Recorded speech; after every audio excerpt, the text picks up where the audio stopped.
Assalamualaikum warahmatullahi wabarakatuh. Saya Muhammad Gilang Rasulika dengan NIM 1514467. Saya akan membahas tentang materi sejarah kemaritiman.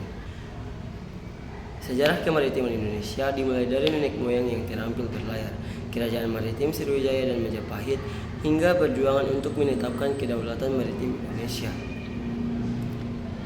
Awal kemaritiman Indonesia, nenek moyang Indonesia adalah pelaut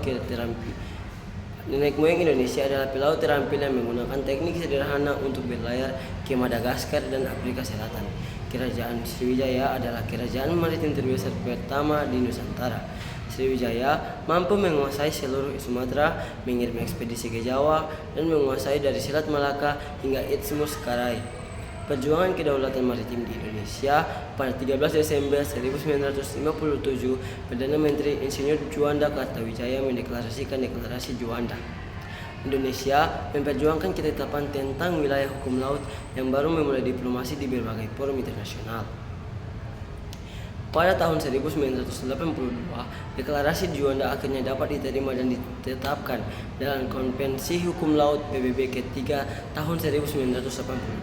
Ketentuan mengenai wilayah kedaulatan maritim Indonesia juga diatur dalam Undang-Undang Nomor 6 Tahun 1996 tentang Perairan Indonesia.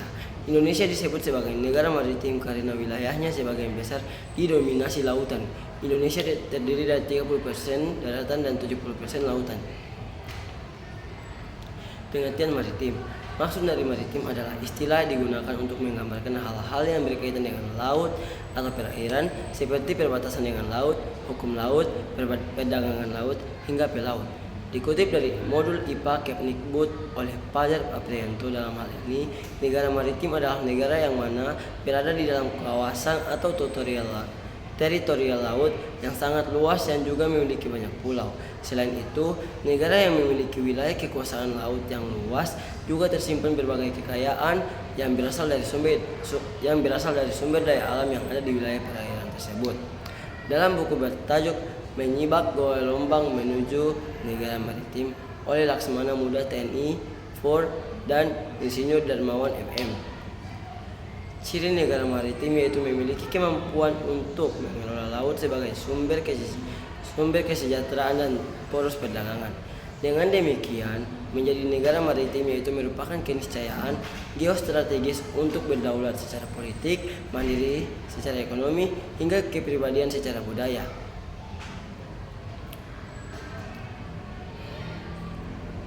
Contoh negara maritim berdasarkan garis pantai terpanjangnya. Berikut adalah contoh negara-negara maritim. Yang pertama ada Kanada dengan garis pantai 202,080 km, Norwegia dengan 83,133 km, Indonesia 99,083 km, Selandia Baru 15,134 km. Mengapa Indonesia termasuk sebagai negara maritim? Indonesia dinyatakan sebagai negara maritim yaitu karena punya wilayah laut perairan yang lebih luas dibandingkan daratannya. Untuk lebih jelasnya, berikut beberapa alasan yang mendasari mengapa Indonesia disebut sebagai negara maritim. Total wilayah Indonesia 70% adalah perairan laut, punya kekayaan dan hasil laut yang melimpah. Indonesia punya posisi geostrategis karena terletak di antara Samudra Pasifik dan Samudra Hindia. Punya budaya maritim atau bahari yang begitu melekat. Budaya maritim adalah kumpulan sikap hidup, tata nilai, atau cara pandang yang berpusat pada air sebagai sumber kehidupan. Laksmana Tejo Edi Pudijatno dalam bukunya yang bertajuk Mengawal Perbatasan Negara Maritim melalui Konvensi PBB tentang Hukum Laut atau United Nations Convention on the Law of the Sea atau UNCLOS pada tahun 1982, Indonesia memiliki status sebagai negara maritim kepulauan yang telah diakui secara internasional. Indonesia memiliki status sebagai negara maritim kepulauan yang telah diakui secara internasional. Keuntungan menjadi negara maritim. Keuntungan menjadi negara maritim antara lain, yang pertama, laut bisa digunakan sebagai roda perekonomian, sebagai media perhubungan, transportasi, dan perdagangan.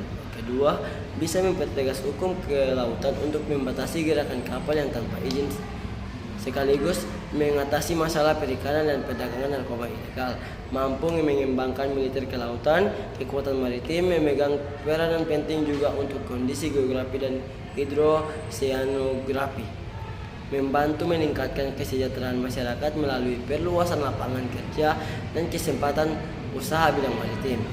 Dan selanjutnya meningkatkan pendidikan, latihan, riset, pengembangan, dan wilayah pesisir dan lautan. Itu tadi penjelasan mengenai apa yang dimaksud dengan istilah maritim. Jadi, dari penjelasan di atas, kamu bisa tahu bahwa maritim adalah segala sesuatu yang berhubungan dengan kelautan. Sementara negara maritim adalah negara yang wilayah teritorial lautnya sangat luas. Terima kasih, saya Muhammad Ilham Sulika, pamit undur diri.